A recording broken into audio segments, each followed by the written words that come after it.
పశ్చిమ బెంగాల్లో ఎంఐఎం 182 స్థానాల్లో పోటీ చేయడానికైతే ప్లాన్లు రచిస్తుంది.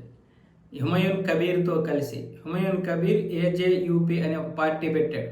ఈ హుమయూన్ కబీర్ అంటే తెలుసు కదా, లాస్ట్ ఇయర్ నేను కూడా ఇక్కడ మీరు ఎలాగైతే అయోధ్యలో రామ మందిరాన్ని కట్టారో మేము బాబ్రీ మసీదుని కడతాను, కలకత్తాలో బాబ్రీ మసీదుని కడతాను, అందరూ ఇటుకలు తీసుకొని రండి అంటే చాలా ముస్లింలు వెళ్ళారు. అక్కడికి ముస్లింలు వెళ్ళి ఇటుక బెడ్డ పేర్చారు. ఇప్పుడు అక్కడ 200 కోట్ల రూపాయలతో ఇది నిర్మిస్తామని కూడా చెప్పింది తర్వాత ముస్లిం సమాజం. ఇప్పుడు అతను ఒక పార్టీ పెట్టాడు. అతనితోనేమొచ్చేసి ఇప్పుడు అసదుద్దీన్ ఓవైసీ కలిసి పొత్తు పెట్టుకోబోతున్నారు. ఇద్దరు పొత్తు పెట్టుకుంటారు. మేమైతే 182 స్థానాల్లో పోటీ చేస్తాం. మొత్తం 294 గాను 182 ఎంఐఎం, మిగతా స్థానాల్లో ఆ పార్టీ పోటీ చేస్తుందన్న విధంగా అసదుద్దీన్ ఓవైసీ అయితే మాట్లాడుతున్నాడు. ఇంకా ఏంటి అనేది ఎల్లుండి మొత్తం పూర్తి వివరాలు చెప్తాను అంటున్నాడు. ఇప్పుడు ఈ విధంగా కనుక పోటీ చేస్తే ముస్లిం ఓట్లు చీలిపోయి మమతా బేగంకి చాలా వరకు నష్టం ఏర్పడే అవకాశాలు ఉన్నాయని విశ్లేషకులు చెప్తున్నారు.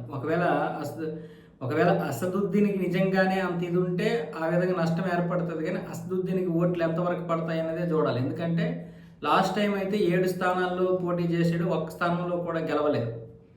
ఇప్పుడు దేశంలో చాలా రాష్ట్రాల్లో ఎంఐఎం పోటీ చేస్తుంది, కానీ పెద్దగా ప్రభావం అయితే చూపించడం లేదు. కాకపోతే ఓట్లు చీల్స్తుందా లేదన్న విషయం మాత్రం చెప్పలేమని కొంతమంది అయితే చెప్తున్నారు. అయితే పశ్చిమ బెంగాల్లో అసదుద్దీన్ ఓవైసీ ఎంతవరకు ప్రభావం చూపిస్తాడు, ఒకవేళ ముస్లిం ఓట్లు చీలిపోతాయా లేకపోతే ముస్లింలందరూ కూడా గొప్ప గుర్తుగా మమతా బేగంకి ఓటేస్తారన్న విషయం కూడా ఎవరు చెప్పలేము.